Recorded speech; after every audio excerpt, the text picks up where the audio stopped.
Hey everybody, it's Petey again.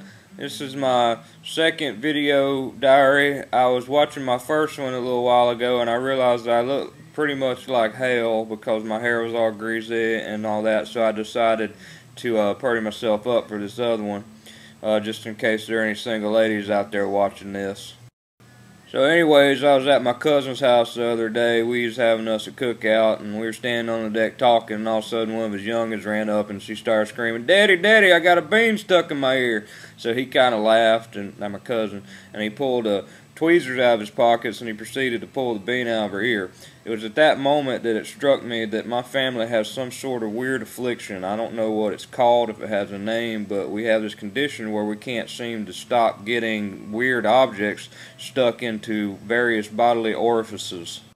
I first discovered this condition back when I was a kid. I used to stay with my grandma all the time, and she tried to make me take naps because she wanted to do something else other than watch me. Apparently I was a little bit of a hellion. So she'd put me in the back room, tell me to go to sleep, and then she'd run into the kitchen and play solitaire as fast as she possibly could. At one point, though, she discovered that I wasn't really taking a nap because I was kind of insomniac, but really I was just back there playing with my Peter. As any good Christian knows, idle hands is the devil's workshop, so she figured that if I was going to be back there unattended, her best option was to give me a toy or maybe a snack to eat. They used to make Rice Krispie cereal back then, and sometimes they'd have marshmallows in it, and then one day I got the bright idea to see how far up into my nose I could put one of these marshmallows. I stuck it up there and I couldn't get it back out, so I panicked and I ran into the kitchen. I said, "Grandma, Grandma, I got some marshmallows stuck up my nose," and she kind of laughed, pulled her tweezers out of her pocket, and proceeded to do her surgery. It was at this point that she told me about my daddy. She said, "You know what, this ain't the first time that I've had to pull something out of somebody's nose. When your daddy was a little boy, one time he was in the shower, and your Uncle Chuck went in there. He was a little boy at that time too. And your daddy said, 'Hey Chuck, I got a dime on my body somewhere, and if you can find it, you can have it.' Now you got to remember, back then a dime was a lot of money. You can go down to the store and get yourself a bag of peanuts and a Coke and even have enough money left over for a magazine. So that was some big money back then. And so my Uncle Chuck was like, 'Well, where is it, Rick?' That's my dad's name. He said, 'Is it behind your ear?' My dad said, 'No.' He said, 'Is it in your mouth?' My dad said, 'No.' He said, 'Is it up your butt?' My dad said, 'No.'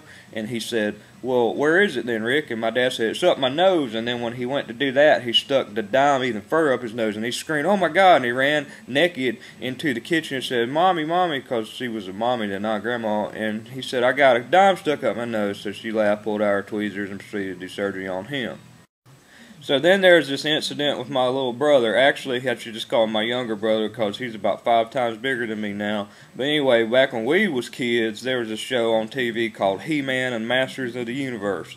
Now, He-Man was kind of like Superman. He had this, he was like this guy named Adam, and then he would turn into a superhero, and then he would look the same as the scrawny kid before, but he just had a couple more muscles, and he didn't wear a shirt, and his voice was a little deeper, and nobody ever seemed to put 2 and 2 together and realize that this was the same guy. Even back then, as a kid, I realized this. So the source of He-Man's powers is this place called Castle Grayskull, and there's this pigeon woman that worked there, and she had real nice legs. That's about all I can remember about her. But she gave He-Man, or Adam, a sword, and he would hold it up and turn into He-Man. So if you know anything about 80s cartoons, you know that they were basically just glorified toy commercials, because they would just, you know, show the cartoon, and then on Saturday mornings, and then they show commercials for all the toys. And they had a toy for Castle Grayskull back then, and of course me and my brother had one. So anyway, the front of this castle was a skull. That's why it's called Castle Grayskull, and it was like a face, a monster face or something. In order to get into the castle, you had to walk across the drawbridge. So the toy had this jaw thing that came down, and we called it the drawbridge. And you could take it off, for I don't know why, but you could. And it had a little peg on it about that long, about this big around, that you used to kind of, you'd push it down to make the drawbridge come back up. It was the engineering part of it. So anyway, my brother takes the drawbridge off of the castle and takes it into the tub with him, because he decides he's going to use it as a boat for all his little G.I. Joe men. So the bathtub was right next to the toilet, and I had to pee, so I went into the bathroom to take a pee. And my little brother was in there, and he was finishing up his bath, and he stood up in the tub and let the water out. He said, hey, Petey, watch me dance. And he started doing this little jig thing, and then he accidentally slipped on some soap or something and went wham, and came right down on the tub. And then his eyes got all big, and he jumped up and screamed and ran out of the room. He was screaming, my ass, my ass. Now see, my little brother's got this weird habit. Anytime he hurts himself, he'll scream out that body part. So if he gets hit in the eye, he'll be like, my eye, my eye. Or if he hurt his knee, one time he fell off the countertop and got one of the handles of the cupboard stuck in his knee, and he screamed, my knee, my knee. So that was pretty typical of him. He runs into the living room where my dad was, and they had some company, and my little wet brother, naked brother, was running around screaming and holding his ass, screaming, my ass, my ass.